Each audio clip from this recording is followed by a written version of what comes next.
And microphone down there, thanks. Yeah. AJ, with the breathing with your fear diaphragmatically, what you were talking about before, do you just need to do that and then you'll drop into something else? Is that all you need to do, just breathe? A lot of the times that's all I've ever needed to do to get into my emotion, just to breathe. But you have to breathe fully into your diaphragm to make that happen. And that's why you're doing that really gets things going and open up inside of you. Now, after a while, you don't need to do that so much because you're so connected emotionally, you're like a child. So you imagine a child running around, trips over, starts crying straight away, doesn't it? It's not like looking around firstly to see whether anybody's there and then cries. Or, do you know what I mean? Like, because that would be a needy projection, you know, and then, or it's not like it falls over and cries and then looks around and somebody isn't there, and then they cry because they're scared of being seen to cry. That's another projection. Normally the child will just go and fall over, cry.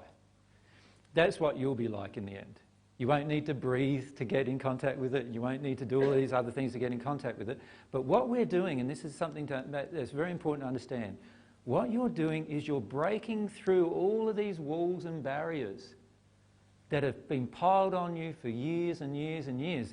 These are multi-generational walls and barriers that have come down through the generations.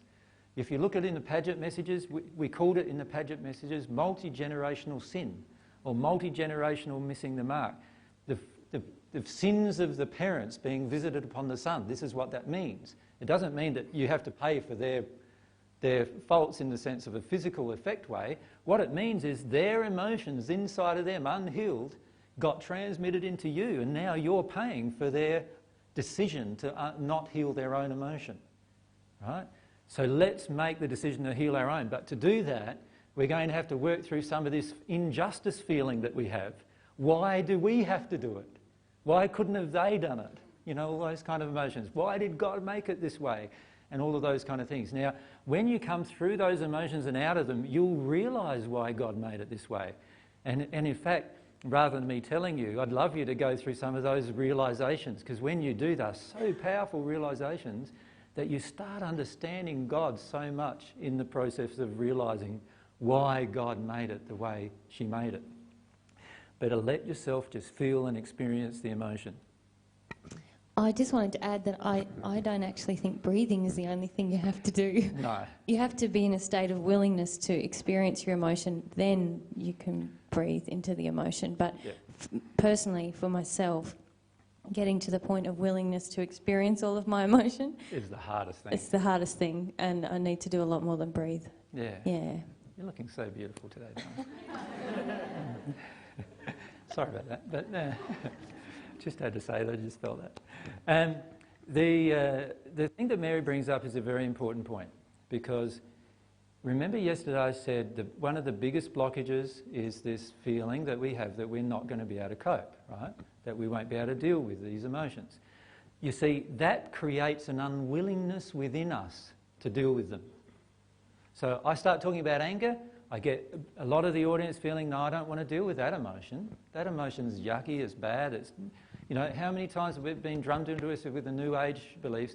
You're in an angry state, you're not very developed, you know, and so it goes on. There's so much judgment. What about from the Bible? If you get angry, you sin. Right? There's actually a passage in the Bible that says you can be angry and not sin, believe it or not. But nobody quotes that one. It's always the other ones, you know.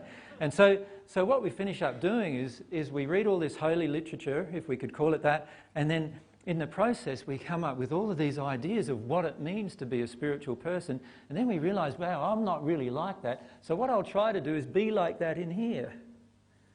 And that's not the divine path. The divine path is to be like that in here. And to be like that in here is going to mean and require of us a willingness to release emotion. It's going to require us not just a willingness, but remember what I've said humility is? A passionate desire to fully experience all of your own emotion. That's what you're going to need in the end on this path.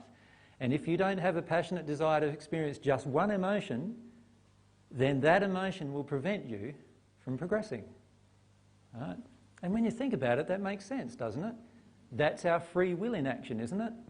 We have the free will to passionately avoid an emotion or passionately desire the emotion, don't we? We can choose either. Right, what